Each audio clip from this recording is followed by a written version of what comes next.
So you got any like signature sounds? How many signature sounds do you have? How many? Okay, that's a good first question.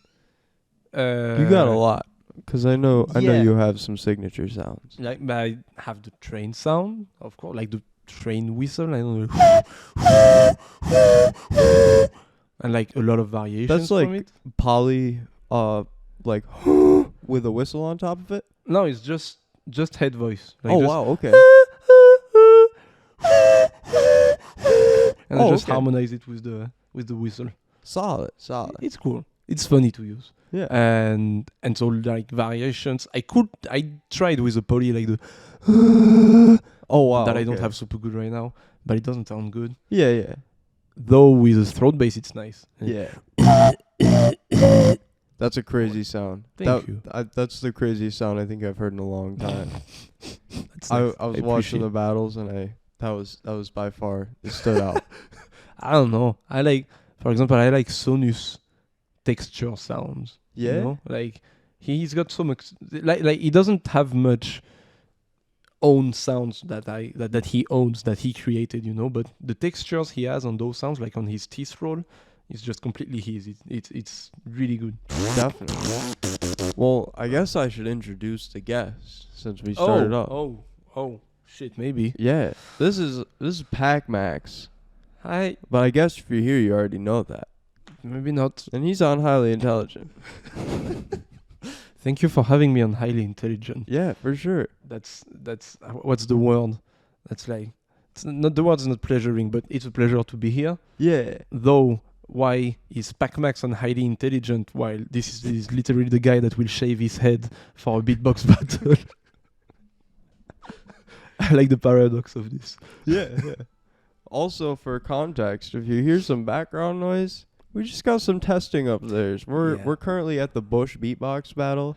This man judged the battles yesterday. Yeah. How was that experience? That was sick. Yeah. Like I didn't agree with all of the judges' decisions, but that's normal. I guess that's why we are judges and Definitely. different ones. But I'm really happy with the end results, and the battles were really, really sick.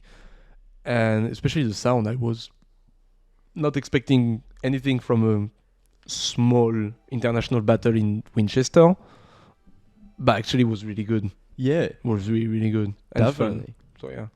So, what do you think of American style versus French style? Well, Because I feel like from an American perspective, in France it feels like everything is super technical and elegant, and like the focus is on making sure everything lines up nicely. mm-hmm. But in America it seems like the sound is based on like grungy, gnarly, as crazy as you can get. Maybe. I personally feel like I actually find those two styles, like American and French one, pretty similar. I see. Yeah, like they are not that different. Like it's, I will think like Indian beatboxers are way more different from a French style than Americans from French, for example. I see. And like I feel like the main difference, I'm scared I will sound shit, and since I'm French, maybe people will hate me for this, but I feel like it's the structure, the main difference for me. I feel like in France, not everyone of course, but most of the French beatboxers will really put the emphasis on having a nicely done structure that's coherent from beginning to end. While from what I've heard so far from Americans, which is not everyone, because I haven't heard everyone, Yeah. I lack a bit of this personally. I feel like this is not the main focus, I would say. Yeah, I feel like out here it's more like you're trying to showcase your sound set Yeah. rather than showcase like something that you put together. Yeah, there's a lot of this. I feel like there's also a lot of moods. Like people just trying to set up a mood, like Yeah. kind of Napalm does this so much. Bloomer is really good at this. Definitely. Basically the whole beatbox house actually. Their show was crazy. Their yesterday. show was crazy. Yeah. I love their stuff. What was your inspiration when you started beatboxing? Like, who were the beatboxers that you looked up to? when you good question. got started? That's a good question, because actually, it will sound really not original what I will answer, because my inspirations were Napalm, Alem, Alexinho. I think it's the three main ones, though I had more, like 3D Beats was big inspiration to me as well, or as much beatbox as stage presence. That must have been entertainment. crazy battling him on stage then. Napalm? Yeah. Yeah, it was. Like Florida was like a dream come true for me, like battling one of my idols. And you you won? know? And I won twice, which Yeah. makes still up to today, I don't get how, but I'm proud of it, and I'm happy I could share the stage with him on such a good event, on such a big international battle. That's really great. Yeah. Yeah. So take me through the journey of when you first started making some sounds up to that point where you're on stage with Napalm. So the journey is like 11 years ago. I discovered beatbox in an a cappella video from how are they called? They are like the biggest a cappella band in the world. I will have it. They made like a Daft Punk medley cover, some hip hop ones as well. Shit.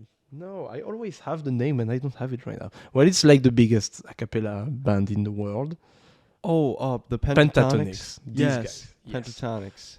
So I saw a video about their Daft Punk medley at the time, and I was like, wow, that's super cool. And there's just voices and beatbox. Well, I didn't even knew the word beatbox by that time, but I was like, that's so cool. He can do the rhythm with his own mouth.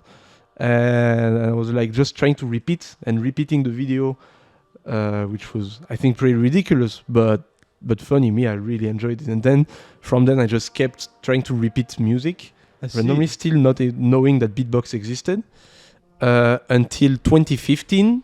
Oh, wow. When I discovered beatbox. So I think it's like 2-3 years later, I discovered actual beatbox, like with Napalm versus Alem. Yeah.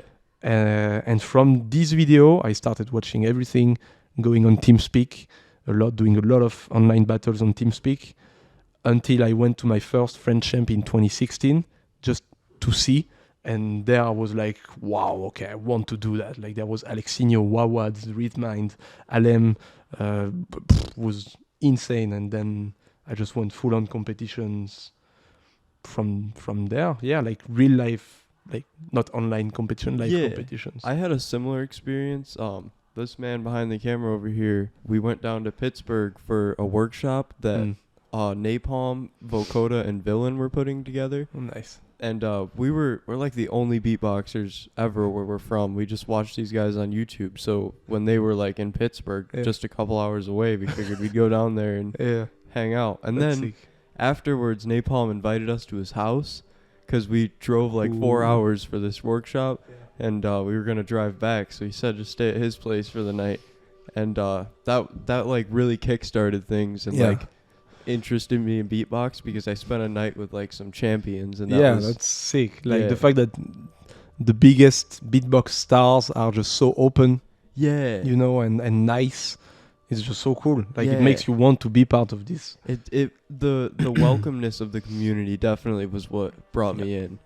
It's definitely unlike like a rap battle community or like a rave community. It's super tight knit. That's cool. Yeah, I like your experience. I'm a bit jealous of it, but so what's the scene like in Europe versus America? Because we talked about the styles, but like, is there any differences in how they run events or like just in general? I mean, I haven't seen a lot of events. I haven't, like, that's my first event in America actually. I see. Counting Great North, that's 2 events in North America. How was Great North, by the way? Oh, Great North was great. Yeah? In the North. No. Shut up. Was sick. Was sick battles. Yeah. Really good organization. Like I really liked it. Felt really nice to meet a lot of people I've just met online. for a long time. And like Rain, he was a guy I always loved online, and then we met and we just became super good friends. And it's like, you know, love this guy. And it's people like Big Squid and stuff. It was really cool. And the battles were crazy. Like ZVD Inertia will stay in my mind for a long time. Like this one was so good. My final with Black Roll, I think I've rarely been so proud of. None of the final. videos are out yet, right? No. I'm looking forward to them. Yeah. These are gonna be pretty crazy. I think we can wait a little bit for those. Yeah. I hope not too long, but. So how did you end up doing in it? Doing Great North? Yeah, how did you do in the battles, like overall? I didn't check the. Oh, I finished second. Oh, okay. Of the competition, so I lost to Black Roll in final. Before that, I just battled American people. I see. So I felt kind of bad for this. So I battled Bono first, which was super sick. He won American champs a while back. Yeah, I was there when he won. He's the latest American champion. Yeah, it was crazy. And he's a guy I met on TeamSpeak back in the days. Oh, wow. With his name Ping Pong Po. And I battled him a few times online. Wow. That was sick to finally battle him live. Yeah. And he really stressed me, I must say. On stage, I was really stressed against him. He brings the skill. He is really good. I really like his style. He's super groovy. Yeah. And then I battled Match, which wasn't easier. Really not, because I really love his style. And I find him... He has such original textures, and it's just so satisfying to hear his beatbox, you know? Yeah. And so when I'm battling him, I'm like, okay, well, just in case, I will do one of my strongest routines. We never know, you know, this might help. And then I had to battle fucking ZVD that I judged like the month before in Florida. Oh, man. And so I knew how good he was. Kind of luckily for me, he was less prepared than I was for the competition, so I think this helped. Though I really, really liked battling him because we were just messing around on stage with each other. Like at some point, like I love his battle against Alem in Florida, which will release soon. Maybe it will be released by the time the podcast is released. So that's sick. Killing it all. And like at some point, he does ZVD does his poly voice, and Alem imitates him like a dumbass on stage. It's really funny. And so when he did the same against me, I just started doing the Alem thing, and he just followed me in, and he was like, yeah, let's do it. It was really stupid, but it was really fun. Solid. And then Black Roll. Yeah. And then Black Roll. Fucking Black Roll. How'd that go? What do you think happened there? Well, I think he was really smart. Like, it's the third time we battle with Black Roll. And it gets worse and worse every time, because the first time I started doing tricks against him, actually I was pretty chill, but I still did a few. The second time I did more tricks against him that kind of pissed him off, but he did too. Like he asked Ozzy to come on stage and break a baguette and throw it in the crowd, which is like, what the fuck? and me, I was already doing the Rubik's Cube trick and the magic trick with the pen. You can solve a Rubik's Cube really fast? Yeah. How fast? 30 seconds, I think, is the fastest. Damn. It's pretty okay. That's skill. It's okay.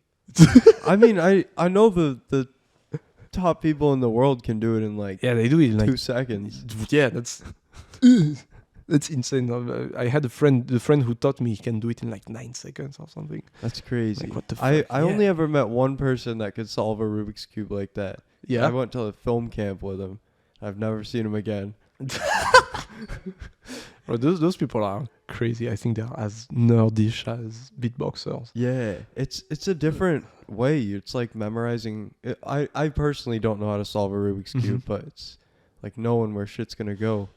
I don't know. It's like reacting super fast, I guess, because it's just like you see the patterns. Okay, I need to do this. And then you just go with it without stopping. I think it's pretty impressive. Yeah. So, what else do you do outside of beatboxing? Do you have any hobbies? Got that liquid death? Oh, that was nice. So I do have other hobbies. So I'm a video editor. Okay. So like for Swiss Beatbox and for my own YouTube channel as yeah, well. you were telling me that you had to edit some videos today. Yeah. So like right now I'm working on the Florida battles. And yeah, I've been editing for them since 2020 now. Oh, so you're the editor for the Florida battles. I am, yeah. I see. Yeah. Okay. Which is cool. Which is kind of like I had to edit my own victory last year. Nice. It was weird because I really didn't like my rounds, but it was cool because I was like, I won. I can be Yeah. happy. It's nice to edit. So I do this. So I make videos, vlogs and stupid comedy videos and some live streams. And I just stopped, but I was in a theater school Okay. for a year and a half, and I just stopped to really put the focus on beatbox and try to live from this. I see. Yeah. That's a big leap. What were you doing before you decided to were you just like working a job and going to school? Like before the theater school? Yeah, but like before you decided beatbox was like what you Oh. wanted to do. I mean, beatbox kind of always has been there I for see. me. So Okay. like I'm gonna be 22, and I've been beatboxing for 11 years, and like in 2015 already, so like almost 10 years ago. Holy, Dang. That's a decade. yeah! Like it's when I discovered battles, and I was like, I want to do that. And so since then, I've never been really. I never liked school, let's say, like the casual high school and stuff. I really didn't like it. And I was actually missing so many days of classes for going to see beatboxer friends or going to beatbox battles. Like I went to South Korea for Beatbox to World while I still had school. I see.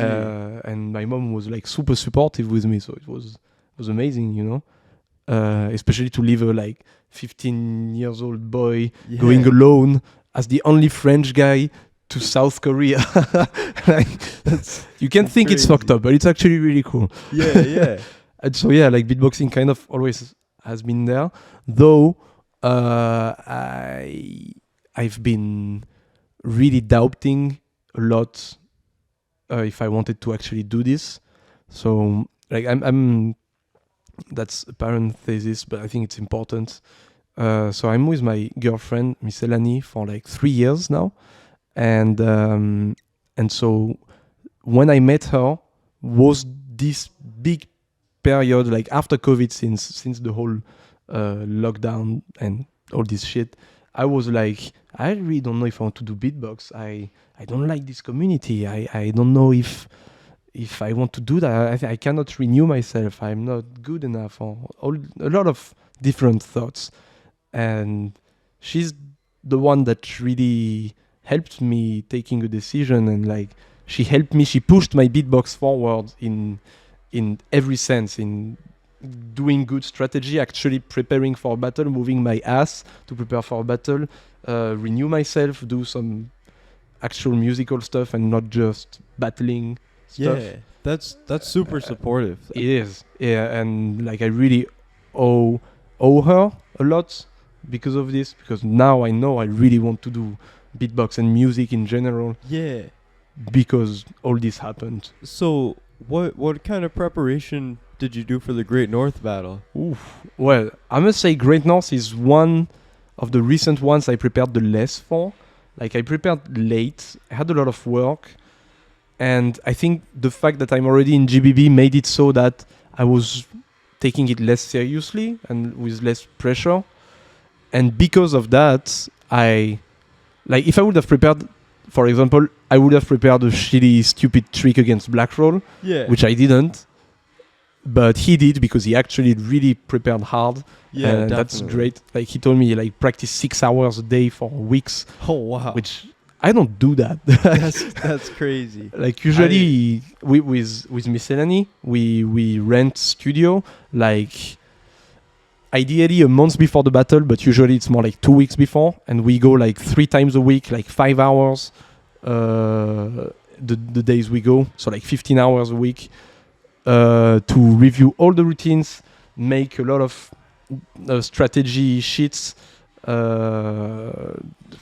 so many stuff actually. Prepare. This is against- probably the most preparation I've heard that anyone does. Like It- actually going to a studio and counting the hours that you put It in. is. It's super cool. I mean, You made it into GBB, so Yeah, it must pays. be worth it. Which is great. And like for World Champ, that's how we did, and it really paid off. Florida, same, and I mean Great North, same. I still finished second, despite we did this with less time and less preparation. Yeah, That's really great. I'm really happy with this. And like she came up with some kind of routine, like like a workflow of how to Yeah. prepare for a battle for me specifically, that's super convenient. which is great, which is amazing. How do you want to walk me through that workflow? I won't go too much into details, but I Yeah, can yeah. say a bit. Yeah. I don't want to expose you to. Oh, You expose that's you- fine. I mean, I like to talk about this stuff because a lot of people don't take battles too seriously, which I Yeah, find cool too. But like, if your goal is to really like win some battles, I think it's important to take them seriously, definitely. and so to work on those, to have your routines ready. That's the first point. You have to have routines, and to not hesitate to work just on pieces, on bits of your routines that you don't master good, not just doing your routines in a row like 10 times. This doesn't help so much. Like, Definitely. you really have to focus on the certain elements that are hard to execute. And yeah, knowing who you're battling, who you might battle, knowing what might happen, knowing the judges. Have you ever seen them judge anything? When they do, how do they judge? It's you have to think everything. You have basically your head needs to be everywhere. And me, I got this huge chance to have Miss Elani with me, who helps me see what I don't see. Like together we kind of complete each other by seeing everything but together. So it's great, and thinking of every possibilities. But for those who are alone, well, they have to work this. It's great to have someone who double time. knows your beatboxing to bounce ideas off of. Yeah. Because putting together things alone, I'm just now learning how to like structure routines and Mhm. stuff. And Yeah. I've been working with Remix, and Yeah. I've done a couple lessons. So he really knows my soundscape now. So it's That's easy good. for us to Yeah. put together stuff. And That's I good. feel like that's pretty important. It is. So, what has been your favorite battle that you've done so far? Like that I've done. Yeah, that you like in person. Because you've done a lot of online stuff too, as well, right? Yeah. But now I'm really not like, since lockdown, I kind of don't like online battles, which is weird because it's really where I come from. I see. But lockdown really made me lose too much confidence because of online battles, because of me mostly, like because I didn't worked good for the battles, I didn't prepared, I was kind of lazy, but it created this bad feeling towards online battles. Like I don't mind online battles, but I don't Yeah. want to do any. I see. But my favorite battle, I don't know, honestly. I have so many. I loved my battle against Ice in Japan in January, in the Hatton battle, like because I did another stupid trick, and I had a fan that was amazingly kind and made a drawing for me to use on stage against Ice. I love the battle against Maxo because he's so sick, and I really had to push myself hard in a hardcore way, Yeah. stage presence wise, to find a way to beat him, and I'm really Definitely. proud of the results. And then I would say my two battles against Blackroll, like the two latest ones, Yeah. because he's the only guy who play my game my way, Yeah. and actually is amazing at it and beats me to that game, which I love and find super inspiring. It's like, whoa, When you have someone who's better at what you do, better who's better at something than you, it inspires you to be better. Cause, yeah, it's cool. yeah. It's super cool. It inspires me to be better at it and to be like, okay, Especially when it's something like super specific where Yeah. not many people know. yeah. And I think what we're doing with Blackroll is like a way to make beatbox more entertaining for a wide audience that doesn't know beatbox much. Because Definitely. beatbox battles especially is very niche and it's really a nerd thing when you think Yeah. about it. While if you make it super entertaining and for people that don't know beatbox, they will like it. And they Yeah. will want to see more. So I think it's cool, and I think I like beatbox going in that direction.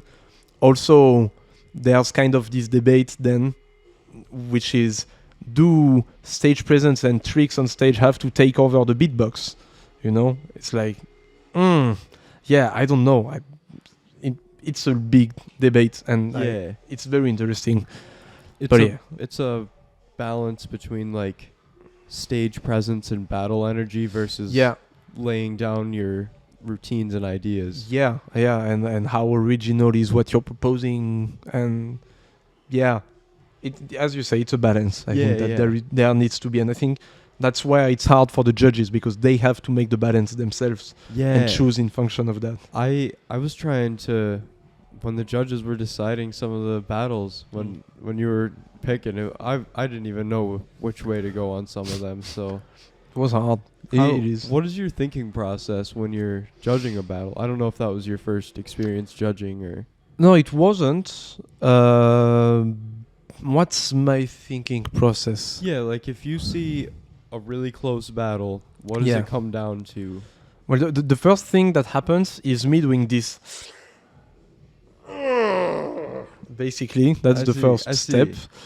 Because it's like, and then I start shouting, fuck you guys. It happens. I do that. I should stop, by the way. I Because saw that's you flip off pretty mean. Kenny when he said make a decision. It's so hard.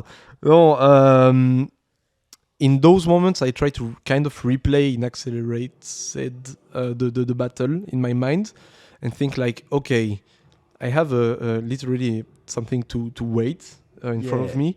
What did this guy do that's better? And what did this guy do that's better? And I try to review very quickly every aspect of it that really marked me, like that impacted me. And it plays then on the details. Definitely. Basically, like Florida was pretty awful to judge this year because some battles were very, very close. Buki Blanco versus Maxo was a bit close. Then there was Maxo versus Alem versus ZVD that was very close. I can imagine. Then there was ZVD versus Buki Blanco that was very, very close. And then there was Alem versus Maxo that was very close. It was like, stop, guys, being so good, please. Yeah. And you really have to think of, okay, what are the details that make the difference?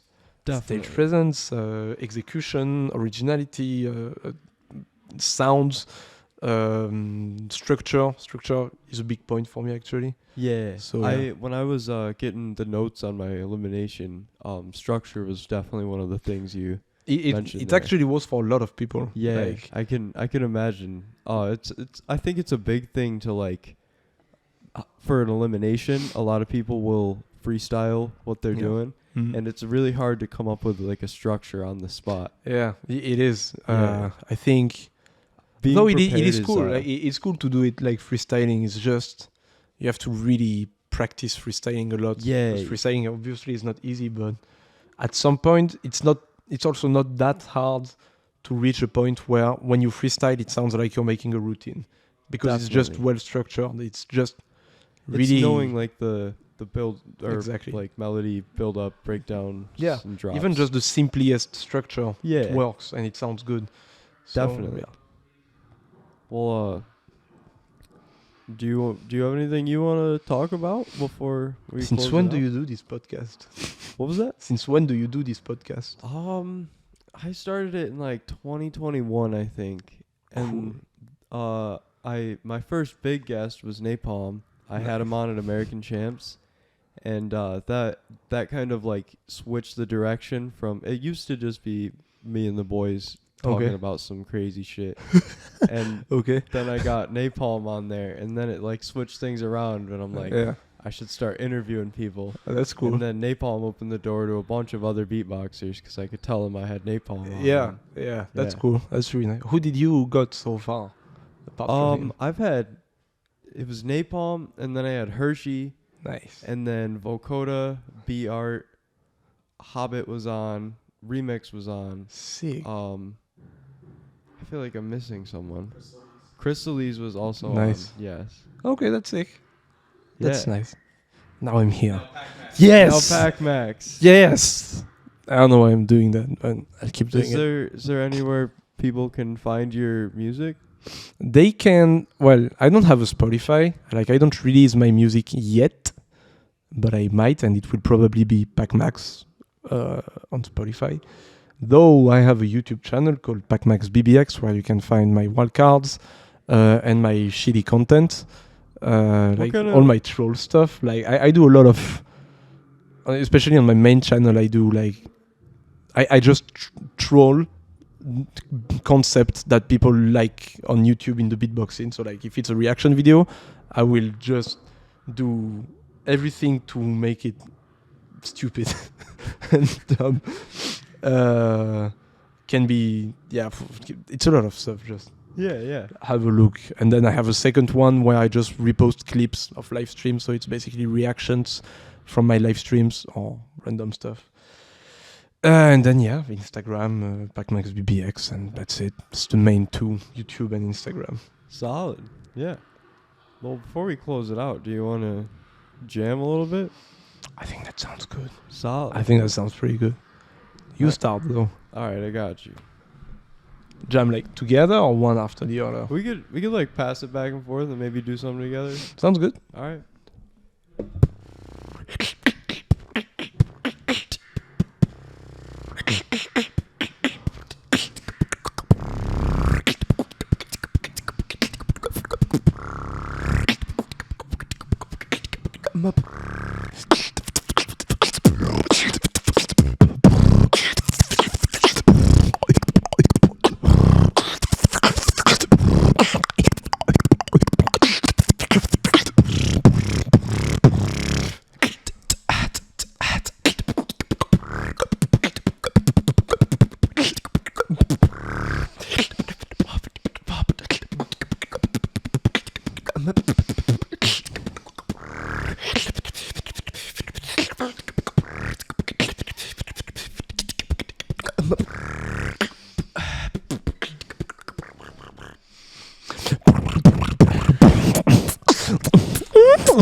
That was fire. Damn. Yeah. Wow. Nice. Nice. Yeah. Congrats. Sounds good. Thanks, sir. Sounds good, boys. Nice. Thanks Cool. for coming on the podcast. I appreciate it. But thanks for inviting me and doing it Yeah. in the Busch battle. That's super sick. Yeah, this is fire. This is the third year that I've been at the Busch Beatbox Battle, but first year I've actually recorded a podcast here. Sick. Yes. Yeah, The first. yeah. But This get some opens more. the doors to record more next year. Please do. It's super. I think it's sick online too, but Yeah, definitely. it's kind of more valuable. We got all the loops Live. tonight. That's gonna be pretty sick. It's gonna be really sick. Yeah. You're And doing your showcase. I am doing my showcase. Yeah.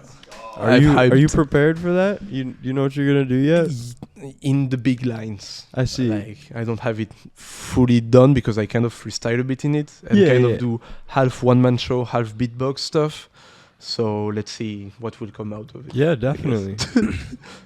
Well, this has been Highly Intelligent with PACMax. You got anything you want to say or plug before we close out? Oh, Check all the podcasts of Highly Intelligent because he's got super sick guests, not including myself, including the other ones from before. Do I have anything else to say? Thank you. yeah, I really thank you. I loved it. It was sick. definitely. Thank you. I appreciate it. Oh. Yeah. Have a good time.